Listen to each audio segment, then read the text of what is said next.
18 years होनी चाहिए है, साउंड माइंड मतलब दिमागी तौर तो ठीक होने चाहिए है, प्लस उन्होंने किसी लॉ के अंडर जो है वो डिसकुआलीफाई नहीं किया होना चाहिए कॉन्ट्रैक्ट करने तो। इंडिया भी मैं बेटा कल एग्जाम्पल दित्तियां सीगा। फिर थर्ड की कहता है कि हर एक कॉन्ट्रैक्ट ਦੇ ਵਿੱਚ कंसीडरेशन होना जरूरी है, प्लस लॉफुल कंसीडरेशन होवे और लॉफुल ऑब्जेक्ट होवे।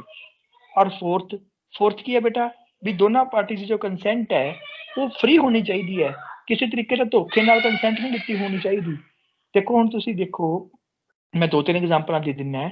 सपोज करो कि कोई मैं तो आना है तुहाडी जिहड़ा हैगा तुहाडे सिर ते रिवॉल्वर रख दिना है और तुहानूं मजबूर करदा है कि मैनूं अपनी प्रॉपर्टी सेल कर, भावें प्रॉपर्टी करोड़ रुपए दी होवे, मैं तो उहदे विच लाख रुपया लिखा होया है, आ चक लाख रुपया और मैनूं अपनी जिहड़ी जमीन है मैनूं वेच दे। हुण तुसीं देखो मैं रिवॉल्वर रखा होया है, तुसीं जरूर उहदे उपर साइन करोगे, पर की ये एग्रीमेंट वैलिड है?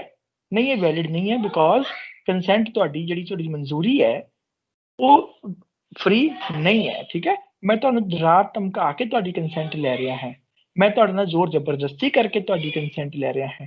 दूसरी एग्जांपल दे दिना चीटिंग दी, मैं एक गल ये भी कही कि consent must not have been obtained by cheating. Cheating नहीं आप फ्रॉड कहेंगे इनू। ठीक है, हाँ बेटे बोलो। सर किसी की ना आवाज आ रही है अपनी मीटिंग में, सर किसी का माइक ऑन नहीं बेटा माइक नहीं ऑन हैगा, वो आई थिंक मेरा बेटा है वो आसपास शोर कर रहा है, शायद उनकी आवाज आ रही होगी। Hello sir. हाँ बेटे बोलो बोलो। सर जे मान लो मतलब किसी ने रिवॉल्वर रख के किसी तो अंडर प्रेशर अपने तो ले ली जमीन ले ली, हाँ पहला तो उन्हें एग्रीमेंट साइन करता सर मुड़ जिंदे तो जमीन लीती है ना बेटे वो कोर्ट में जाऊगा, वो उस एग्रीमेंट की वैलिडिटी नु चैलेंज करेगा, वो ये साबित करेगा कि मेरी जेडी कंसेंट है वो धोखे नाल सॉरी वो डरा धमका के लीती गई है, थ्रेट नाल लीती गई है, मैनू डराया गया सी, धमकाया गया सी। नहीं सर जिवें मान लो उस तो पहला एग्रीमेंट ते साइन करा ले, ਉਹ ਬੰਦਾ ਜੇ ਕਿਸੇ ਜਿਹਨੇ ਲਈ ਹੈ ਉਹ ਨਹੀਂ ਕਿਤੇ ਵੀ ਮਤਲਬ ਉੱਤੇ ਆਪਦਾ ਇੰਡਸਟਰੀ ਮਤਲਬ ਸ਼ੁਰੂ ਕਰਤਾ ਵੀ ਕੋਈ ਵੀ ਕੰਮ ਸ਼ੁਰੂ ਕਰਤਾ बेटा इंडस्ट्री का दूर की गल है, इंडस्ट्री का बेटा दूर की गल है। सब तो पहले बेटा पहला स्टेप ये होता है भी मेरी गल तो समझो, मेरी भी गल सुन लो बेटे। सब तो पहले ना बेटे तहसीलदार साहब को ना हाजरी होंगी है दोनों पार्टी की, उत्ते जो रजिस्ट्री होंगी है ना, अजकल सैलर का जाना लाजमी है। सैलर कौन जिहड़ा वेच रहा है, ठीक है, तहसीलदार साहब उन तो माड़ी मोटी इंक्वायरी जी करते हैं, उन्होंने अपने सामने खड़ा कर लेंगे है, उन्होंने तो पूछते हैं भी हाँ भाई ठीक है तुसीं अपनी मर्जी नाल ही कीता, कोई दिक्कत तो नहीं आई तुहानूं, कोई वो जिहड़ा इदां मतलब वो अपनी तरफों ना कोई मामूली मतलब थोड़ी बहुत कार्रवाई कर लेंदे है। फर्ज करो उत्थे भी बंदे नूं डराया धमकाया गया होवे, उत्थे भी उन्होंने तहसीलदार सामने भी नहीं बोलन दिता गया, तां भी और रजिस्ट्री भी हो गई है, तां भी जिहड़ा परसन जिहड़ा सैलर है जिसकी जमीन उसनूं डरा धमका के लीती गई है बेटा वो कोर्ट में चला जाऊगा, उस इस एग्री वो साबित करेगा कि मेरी कंसेंट जिहड़ी है जोर जबरदस्ती नाल लीती गई है, डरा धमका के लीती गई है, इस करके तुसीं इस एग्रीमेंट नूं रद्द करो और जिहड़ी रजिस्ट्री भी हुई है और जिहड़ी रजिस्ट्री भी हुई है उसनूं भी बेटा रद्द करो, तो ये हो जाऊगा। ठीक है, सारी कानूनी कार्रवाई करनी पऊ। हाँ बेटा हुण बोलो। ठीक है सर आपने इत्थे पंजाब ਤਾਂ नहीं ਪੁੱਛਦੇ कि कोई प्रॉब्लम है कि नहीं है ਕਿਸੇ ਨੂੰ। एक तो ना बेटे विच ना बोलिया करो, मैनू पॉइंट पूरा तो कर लैन दो फिर तुसीं विच बोलो। सर हुण पुੱਛ सकदी है, मैं गल कर रहा सी, हुण पुੱਛ सकदे हो बेटे, हुण गल पूरी हो गई। ठीक है बेटे मैं मनदा तुहाडी गल। देखो हुण असीं घर विच सीगा कोई पुराना अपना और मेरे मदर के नां ते घर सीगा, मैं भी नाल गया सीगा, तहसीलदार साहब ने मेरे मदर नूं अपने सामने खड़ा कीता सीगा। ठीक है, हाँ पुछया नहीं सीगा, ये गल मैं मानदी तुहाडी नहीं पुछया सीगा। ठीक है चलो ठीक है नहीं पुछदे हो तो कोई गल नहीं बेटे, फिर भी आपां जिहड़ा हैगा इस सारी चीज़ दे नाल ये एग्रीमेंट वैलिड नहीं हो जांदा। ये एग्रीमेंट जिहड़ा वैलिड नहीं है कानून दे अंडर, तो इहदा मतलब ये है कि हुण इस एग्रीमेंट नूं जाके उस रजिस्ट्री दे जिहड़े कागज है जाके ये सारा कुछ चैलेंज किया जाऊगा कोर्ट में और उत्थे दस्सिया जाएगा कि बई जिस वक्त साडे नाल एग्रीमेंट किया गया सी उस वक्त साडे उपर इन्हां ने सानू डराया धमकाया सी, सानू जानों मारने की धमकी दी सीगी और इसीलिए ये एग्रीमेंट किया गया है। हुण बेटा साबित करना पएगा कोर्ट में जाके और फिर ही ये जिहड़ा एग्रीमेंट रद्द किया जाएगा, फिर ही वो जिहड़ी रजिस्ट्री है रद्द की जाएगी। Okay sir thank you. Sir कितने टाइम बेटा जिहड़ा कोई एग्रीमेंट है ना ਉਹਨੂੰ ਤੁਸੀਂ कॉन्ट्रैक्ट है ਉਹਨੂੰ ਤੁਸੀਂ 3 साल ਦਾ टाइम पीरियड ਹੁੰਦਾ बेटे, 3 साल ਦੇ ਵਿੱਚ ਤੁਸੀਂ ਉਹਨੂੰ ਚੈलेंज कर सकते हो। ठीक है सर। Okay sir. सर ठीक है बेटा तो ਆਪਾਂ ਇਹ ਕਹਿ ਰਹੇ ਸੀਗੇ। हाँ बेटे बोलो। ਸਰ ਜਿੱਦਾਂ ਤੁਸੀਂ 26 ਸੈਕਸ਼ਨ ਦੀ ਸਰ ਐਗਜ਼ਾਮਪਲ ਦਿੱਤੀ ਸੀ ਸਰ। हाँ बेटा वो अगे अगे देनी है, 5वें पॉइंट के नाल देनी है, 5th पॉइंट के नाल ਹਾਂਜੀ देनी है। ਹਾਂਜੀ ਸਰ ਉਹ ਸਰ ਜਿੱਦਾਂ ਉਹ ਤੁਸੀਂ ਐਗਜ਼ਾਮਪਲ ਦਿੱਤੀ ਸੀਗੀ ਵੀ ਇੱਕ ਲੜਕੀ 5 ਲੱਖ ਰੁਪਇਆ ਲੈ ਲੈਂਦੀ ਹੈ ਸਰ ਆਪਦੇ ਪਾਪਾ ਤੋਂ। ਫਿਰ ਉਹਦੇ ਪਾਪਾ ਸਰ ਜਾਂਦੇ ਆ ਕੋਰਟ 'ਚ हाँ ਤੇ ਜੱਜ ਸਾਹਿਬ ਮਨਾਹੀ ਕਰ ਦਿੰਦੇ ਨੇ ਤੇ ਉਹਦੇ ਪਾਪਾ ਜੱਜ हाँ ਸਾਹਿਬ ਨੂੰ ਕਹਿਣ ਵੀ ਮੈਨੂੰ 5 ਲੱਖ ਰੁਪਇਆ ਮੇਰੀ ਕੁੜੀ ਤੋਂ ਦਵਾ ਦਿਓ, हाँ ਮੈਰਿਜ वो ਜਿੱਥੇ मिल ਮਰਜ਼ੀ जूगा, वो ਕਰਵਾ। मिल जूगा, वो मिल ਉਹ जूगा, ਮਿਲ वो ਜੂਗੇ मिल ਸਰ? जूगा, मिल जूगा। ਠੀਕ हाँ ਹੈ 5 ਸਰ। ਲੱਖ ਰੁਪਇਆ ਮਿਲ ਜੂਗਾ। ਮੇਰੀ ਗੱਲ ਸੁਣੋ, ਲੜਕੀ ਹਾਂਜੀ ਦੀ ਮੈਰਿਜ ਕਰਨ ਦੇ ਰਾਈਟ ਦੇ ਉੱਪਰ ਤੁਸੀਂ ਰੋਕ ਨਹੀਂ ਲਾ ਸਕਦੇ। ਹਾਂ ਜਿਹੜਾ ਤੁਸੀਂ 5 ਲੱਖ ਰੁਪਇਆ ਦਿੱਤਾ ਉਹਨੂੰ, ਬੇਟਾ ਕੋਈ ਵੀ ਵਾਈਡ ਐਗਰੀਮੈਂਟ ਹੈ, ਇੱਕ ਗੱਲ ਸਮਝ ਲਿਆ ਜੀ, ਹੁਣ ਇਹ ਵੀ ਗੱਲ ਸਮਝਿਆ ਜੀ, ਬੜਾ ਅੱਛਾ ਪੁਆਇੰਟ ਰੇਜ਼ ਕੀਤਾ ਹੈ ਮੁੰਡੇ ਨੇ।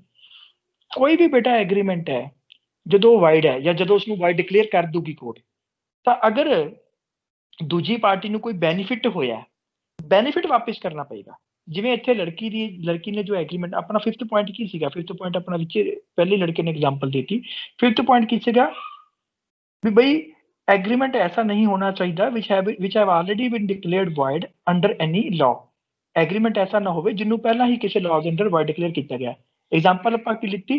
an agreement in restraint of marriage is a void agreement। ਕਿੱਥੇ ਲਿਖਿਆ ਹੈ? ਸੈਕਸ਼ਨ 26 ਸੈਕਸ਼ਨ 26 ਜੋ ਕੰਟਰੈਕਟ ਐਕਟ ਦਾ ਹੈ ਉਹ ਇਹ ਕਹਿੰਦਾ ਹੈ ਕਿ ਅਗਰ ਐਗਰੀਮੈਂਟ ਕਿਸੇ ਪਰਸਨ ਦੇ ਰਾਈਟ ਟੂ ਮੈਰਿਜ ਉੱਪਰ ਪਾਬੰਦੀ ਲਗਾ ਰਿਹਾ ਹੈ ਤਾਂ ਐਸਾ ਐਗਰੀਮੈਂਟ ਕੀ ਹੋਏਗਾ? ਵਾਇਡ ਹੋਏਗਾ। ਹੁਣ ਮੈਂ ਐਗਜ਼ਾਮਪਲ ਦਿੱਤੀ ਕਿ ਇੱਕ ਫਾਦਰ ਨੇ ਗਰਲ ਨੂੰ ਮਨਾ ਕੀਤਾ, ਤੁਸੀਂ ਇਸ ਲੜਕੇ ਨਾਲ ਮੈਰਿਜ ਨਹੀਂ ਕਰਨੀ, ਪੈਸੇ ਵੀ ਦਿੱਤੇ 5 ਲੱਖ ਰੁਪੀਸ, ਲੜਕੀ ਫਿਰ ਉਸ ਲੜਕੇ ਨਾਲ ਜਾ ਕੇ ਮੈਰਿਜ ਕਰ ਲੈਂਦੀ ਹੈ। ਐਗਰੀਮੈਂਟ ਤਾਂ ਵਾਇਡ ਹੈ, ਇਹ ਤਾਂ ਗੱਲ ਮੰਨ ਲਈ ਕਿ ਫਾਦਰ ਮਤਲਬ ਲੜਕੀ ਨੂੰ ਫੋਰਸ ਕਰ ਹੀ ਨਹੀਂ ਸਕਦੇ ਇਸ ਗੱਲ ਤੇ, ਤਾਂ ਇਸ ਕਰਕੇ ਜਿਹੜਾ ਐਗਰੀਮੈਂਟ ਕੀਤਾ ਗਿਆ ਇਹ ਵੀ ਵਾਇਡ ਹੈ। ਤਾਂ ਸਵਾਲ ਇਹ ਉੱਠਿਆ ਕਿ ਜਿਹੜਾ ਫਾਦਰ ਨੇ 5 ਲੱਖ ਦਿੱਤਾ ਹੈ ਉਸ ਲੜਕੀ ਨੂੰ, ਕੀ ਉਹ ਫਾਦਰ ਨੂੰ ਵਾਪਸ ਮਿਲ ਜਾਏਗਾ? ਜ਼ਰੂਰ ਮਿਲੇਗਾ ਬੇਟੇ, ਜ਼ਰੂਰ ਮਿਲੇਗਾ, 100% ਮਿਲੇਗਾ। ਠੀਕ ਹੈ। ਵਾइड एग्रीमेंट के अंडर बेटा कोई भी बेनिफिट अगर पार्टी ਨੂੰ ਮਿਲਿਆ ਹੈ, ਦੂਸਰੀ ਪਾਰਟੀ ਨੂੰ ਮਿਲਿਆ ਹੈ, ਠੀਕ ਹੈ, ਇੱਕ ਪਾਰਟੀ ਦੇ ਕਹਿਣ ਤੇ ਤਾਂ ਦੇਖੋ ਉਹ ਐਗਰੀਮੈਂਟ ਜਿਹੜਾ ਵਾइड ਡਿਕਲੇਅਰ ਕਰ ਦਿੱਤਾ ਜਾਏਗਾ।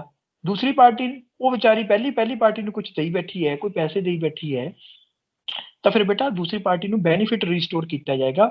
ਉਸ ਨੂੰ ਬੈਨੀਫਿਟ ਜਿਹੜਾ ਹੈ, ਪਹਿਲੀ ਪਾਰਟੀ ਇਹ ਨਹੀਂ ਹੈ ਕਿ ਪਹਿਲੀ ਪਾਰਟੀ ਐਗਰੀਮੈਂਟ ਵੀ ਪੂਰਾ ਨਹੀਂ ਕਰੇਗੀ ਔਰ ਬੈਨੀਫਿਟ ਵੀ ਆਪਣੇ ਕੋਲ ਰੱਖ ਲੇਗੀ, ਇਹ ਦੋਨੇ ਚੀਜ਼ਾਂ ਨਹੀਂ ਹੋਣਗੀਆਂ बेटा। या तो एग्रीमेंट पूरा करेगी या फिर बेनिफिट वापस करेगी।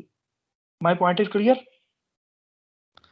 ਨਹੀਂ ਸਰ ਜਿੱਦਾਂ ਉਹਦੇ ਪਾਪਾ ਕਹਿਣ ਵੀ ਮੈਂ ਜੀ 5 ਲੱਖ ਰੁਪਇਆ ਵਿਆਜ ਤੇ ਲੈ ਕੇ ਆਇਆ, ਮੈਨੂੰ 5 ਦਾ 7 ਲੱਖ ਦਿਓ, 7 ਲੱਖ ਉਹ ਕੀ ਦੇਊਗੀ ਜਾਂ ਨਹੀਂ ਸਰ? 5 ਦਾ 5 ਹੀ ਮਿਲੂਗਾ ਸਰ? ਇਹ ਬੇਟੇ ਇਹ ਇੰਨਾ ਹੁਣ ਅੱਗੇ ਜਾਣ ਦੀ ਆਪਾਂ ਨੂੰ ਲੋੜ ਨਹੀਂ ਹੈਗੀ, ਇਹ ਜੱਜ ਸਾਹਿਬ ਕੋਲੇ ਬੇਟਾ ਡਿਸਕ੍ਰਿਸ਼ਨ ਹੁੰਦੀ ਹੈ। ਜੱਜ ਸਾਹਿਬ ਨਾ ਹਰੇਕ ਕੇਸ ਦੇ ਵਿੱਚ ਦੇਖ ਕੇ ਸਾਰਾ ਕੁਝ ਦੇਖ ਕੇ ਫਿਰ ਡਿਸੀਜਨ ਲੈਂਦੇ ਆ ਬੇਟੇ, ਐ ਨਹੀਂ ਹੁੰਦਾ। ਮਤਲਬ ਬਹੁਤ ਸਾਰੇ ਮਸਲਿਆਂ ਵਿੱਚ ਨਾ ਜੱਜ ਸਾਹਿਬ ਕੋਲੇ ਡਿਸਕ੍ਰਿਸ਼ਨ ਹੁੰਦੀ ਹੈ। ਤੁਸੀਂ ਹੁਣ ਦੇਖੋ ਇੱਕ ਮਰਡਰ ਦੀ ਸਜ਼ਾ ਜੱਜ ਸਾਹਿਬ ਫਾਂਸੀ ਵੀ ਦਿੰਦੇ ਹੈ ਔਰ ਇੱਕੋ ਉਹ ਮਤਲਬ ਕਿਸੇ ਹੋਰ ਪਰਸਨ ਨੇ ਮਰਡਰ ਕੀਤਾ ਹੈ ਉਹਨੂੰ ਉਮਰ ਕੈਦ ਵੀ ਦਿੰਦੇ ਹੈ ਔਰ ਕਿਸੇ ਹੋਰ ਨੇ ਜਿਹੜਾ ਮਰਡਰ ਕੀਤਾ ਉਹਨੂੰ 10 ਸਾਲ ਦਿੰਦੇ ਹੈ। ਬੇਟਾ ਜੱਜ ਸਾਹਿਬ ਕੋਲੇ ਇੰਨੀ ਡਿਸਕ੍ਰਿਸ਼ਨ ਹੁੰਦੀ ਹੈ ਨਾ, हर एक केस से ना हालात एक जैसे नहीं होंगे, हर एक केस से फैक्ट्स एंड सर्कमस्टांसिस बेटा डिफरेंट होंगे है और उन्होंने फैक्ट एंड सर्कमस्टांसिस ਨੂੰ ਦੇਖਦੇ ਹੋਏ ਜੱਜ ਸਾਹਿਬ ਫੈਸਲਾ ਲੈਂਦੇ ਆ ਕਿ ਇਸ ਕੇਸ ਦੇ ਵਿੱਚ ਮੈਨੂੰ ਕੀ ਫੈਸਲਾ ਲੈਣਾ ਚਾਹੀਦਾ ਹੈ। ਹੁਣ ਇੱਕ ਮਿਨੀਮਮ ਅਮਾਉਂਟ ਵੀ ਹੋ ਸਕਦੀ ਹੈ, ਇੱਕ ਮੈਕਸਿਮਮ ਅਮਾਉਂਟ ਵੀ ਹੋ ਸਕਦੀ ਹੈ। ਜੱਜ ਸਾਹਿਬ ਨੇ ਦੇਖਣਾ ਹੈ ਕਿ ਮੈਂ ਕਿੰਨਾ ਕੁ ਅਮਾਉਂਟ ਜੋ ਹੈ ਉਹ ਵਾਪਸ ਕਰਨ ਦੀ ਇਜਾਜ਼ਤ ਦੇਣੀ ਹੈ। ਮੇਰਾ ਪੁਆਇੰਟ ਕਲੀਅਰ ਹੋ ਗਿਆ ਬੇਟੇ? ਹਾਂਜੀ ਸਰ। ਹੁਣ ਇੱਥੇ ਜੇ ਲੜਕੀ ਨੇ ਚਲਾਕੀ ਕੀਤੀ ਹੋਊਗੀ, ਹੋ ਸਕਦਾ ਹੈ ਜੱਜ ਸਾਹਿਬ ਜ਼ਿਆਦਾ ਡੈਮੇजेस ਵੀ ਨਾਲ ਕੁਝ ਅਲਾਉ ਕਰ ਦੇਣ, ਜੋ ਤੁਸੀਂ ਕਹਿ ਰਹੇ ਹੋ ਨਾ ਇਹਨੂੰ ਡੈਮੇजेस ਕਹਿੰਦੇ ਆ। ਔਰ ਅਗਰ ਲੜਕੀ ਮਤਲਬ ਜੋ ਹੈ ਲੜਕੀ ਠੀਕ ਹੈ ਔਰ ਫਾਦਰ ਨੇ ਕੋਈ ਚਲਾਕੀ ਕੀਤੀ ਹੈ ਤਾਂ ਫਿਰ ਫਾਦਰ ਨੂੰ ਸਿਰਫ 5 ਲੱਖ ਹੀ ਮਿਲੇਗਾ, ਉਸ ਤੋਂ ਜ਼ਿਆਦਾ ਉਹਨਾਂ ਨੂੰ ਮਿਲੇਗਾ ਨਹੀਂ। ਇਹ ਜੱਜ ਸਾਹਿਬ ਨੇ ਦੇਖਣਾ ਬੇਟੇ, depends upon facts and circumstances of each and every case. Clear? Yes sir.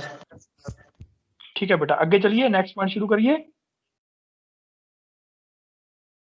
1 minute hold करो बेटे, 1 मिनट होल्ड करो। ओके 1 मिनट होल्ड करो।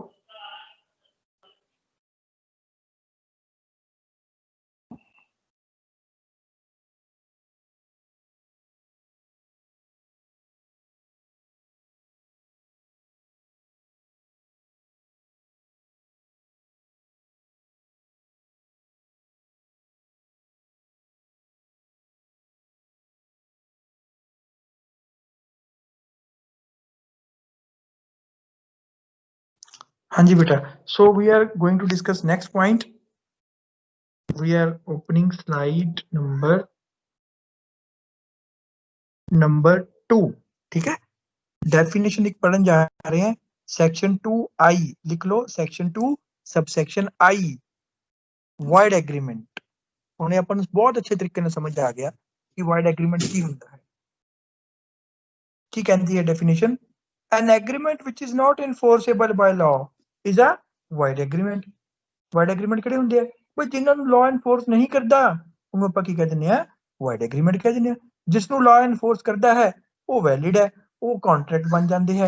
ਔਰ ਜਿਸ ਨੂੰ ਲਾਅ ਐਨਫੋਰਸ ਨਹੀਂ ਕਰਦਾ ਉਸ ਨੂੰ ਆਪਾਂ ਕੀ ਕਹਿ ਦਿੰਦੇ ਆ, ਵਾਈਡ ਐਗਰੀਮੈਂਟ. ਉਹ ਐਗਰੀਮੈਂਟ ਬੇਟਾ ਵਿਚ ਇਜ਼ ਨਾਟ ਐਨਫੋਰਸੇਬਲ ਬਾਈ ਲਾਅ, ਉਹ ਕਦੇ ਕੰਟਰੈਕਟ ਬਣਦਾ ਹੀ ਨਹੀਂ. ਉਹਨੂੰ ਉਹਦੇ ਲਈ ਕੰਟਰੈਕਟ ਵਰਡ ਹੀ ਨਹੀਂ ਯੂਜ਼ ਕਰਦੇ ਆਪਾਂ ਲੀਗਲ ਲੈਂਗੁਏਜ. ਠੀਕ ਹੈ, ਸਾਦੀ ਭਾਸ਼ਾ 'ਚ ਆਪਾਂ ਜ਼ਰੂਰ ਉਹਨੂੰ ਕੰਟਰੈਕਟ ਕਹਿ ਦਿੰਦੇ ਆ, ਬਟ ਲੀਗਲ ਲੈਂਗੁਏਜ ਆਪਾਂ ਬੇਟਾ ਉਹਨੂੰ ਕੰਟਰੈਕਟ ਕਦੇ ਕਹਿੰਦੇ ਹੀ ਨਹੀਂ, ਆਪਾਂ ਉਹਨੂੰ ਵਾਈਡ ਐਗਰੀਮੈਂਟ ਕਹਿੰਦੇ ਆ. ਠੀਕ ਹੈ, फिर मैं ਵੱਖਰੀਆਂ एग्जांपल देती हैं. For example, an agreement with a minor is void. Second, an agreement which change the person's right to marry is void agreement. एक और ਦਿੱਤੀ ਸੀ ਬੇਟੇ, थर्ड की ਦਿੱਤੀ ਸੀ मैं, किसने लिखा ਸੀ? An agreement consideration is also. An agreement without consideration. एक और लिखवाई थी, an agreement without consideration is void under section 25. Section 25 भी गल कहता है कि जिस एग्रीमेंट ਦੇ ਵਿੱਚ कंसिडरेशन नहीं होएगी वो void एग्रीमेंट होएगा, वो enforceable नहीं होएगा. Point is clear? void agreement सब ਨੂੰ क्लियर है बेटा? ਇਹਦੇ ਵਿੱਚ ਹੁਣ ਕੋਈ ਕਨਫਿਊਜ਼ਨ ਨਹੀਂ ਤੁਹਾਨੂੰ? अगर किसी ਨੂੰ नहीं क्लियर तो ਦੱਸੋ. Yes sir. बेटे आवाज आ रही है मेरी कि नहीं आ रही है? आ रही है सर. यस सर आ रही है. Yes sir. एक मिनट. हाँ जी बेटा, ਹੁਣ ਦੱਸੋ आवाज आ रही है ना मेरी? हाँ जी सर. Yes sir. आ रही है. Yes sir. सर आ रही है. ठीक है बेटा, पॉइंट समझ आ गया? वाइड एग्रीमेंट कोई पर्सन जिसਨੂੰ वाइड एग्रीमेंट नहीं समझ आया, जिन्हां ਨੂੰ ਤਿੰਨਾਂ ਐਗਜ਼ਾਮਪਲਾਂ ਚ ਕੋਈ ਐਗਜ਼ਾਮਪਲ ਕਲੀਅਰ ਨਹੀਂ ਹੋਈ ਤਾਂ ਦੱਸੇ. ठीक है बेटा, नेक्स्ट पॉइंट ਤੇ ਜਾ ਰਹੇ ਹਾਂ ਆਪਾਂ. बहुत टेक्निकल पॉइंट है बेटा ਜਿਹੜਾ नेक्स्ट पॉइंट ਆਪਾਂ डिस्कस ਕਰਨ ਜਾ ਰਹੇ ਹਾਂ, वेरी टेक्निकल पॉइंट. ठीक है, ਤਾਂ ਉਹਨੂੰ बेटा बड़े ध्यान ਨਾਲ समझना है. ਕੀ ਲਿਖਿਆ है मैं, इनविटेशन टू ऑफर. पहले तो बेटे ਆਪਾਂ ऑफर पढ़ ਲਈਏ, ऑफर ਕੀ ਹੁੰਦਾ ਹੈ, और फिर ਆਪਾਂ पढ़ांगे इनविटेशन टू ऑफर ਕੀ ਹੁੰਦਾ. ठीक है, पहले तो ऑफर ਤੇ ਚੱਲਦੇ ਹਾਂ बेटे ਆਪਾਂ. वैसे तो बेटे ਆਪਾਂ पढ़िया होया, थोड़ा रिवाइज कर लेंगे. Section 2A defines offer. लिख लो बेटे, section 2 subsection A it defines offer. ठीक है, हेडिंग दे दो सेक्शन 2 सबसेक्शन A ऑफर. जिस तरह मैं हेडिंग दी है. ऑफर किन्नू ਆਪਾਂ कहने हैं, when one person expresses. लिख लो बेटा इत्थे, when one person expresses, express करना, जाहिर करना. When one person expresses his willingness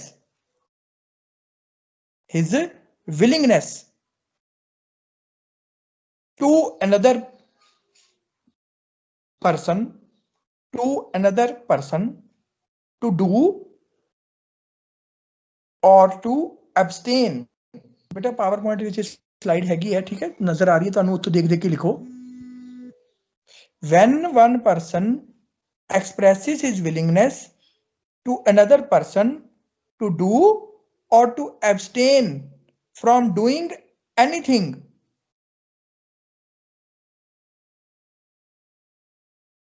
with a view to obtain the assent the bracket लिख लो, consent, मंजूरी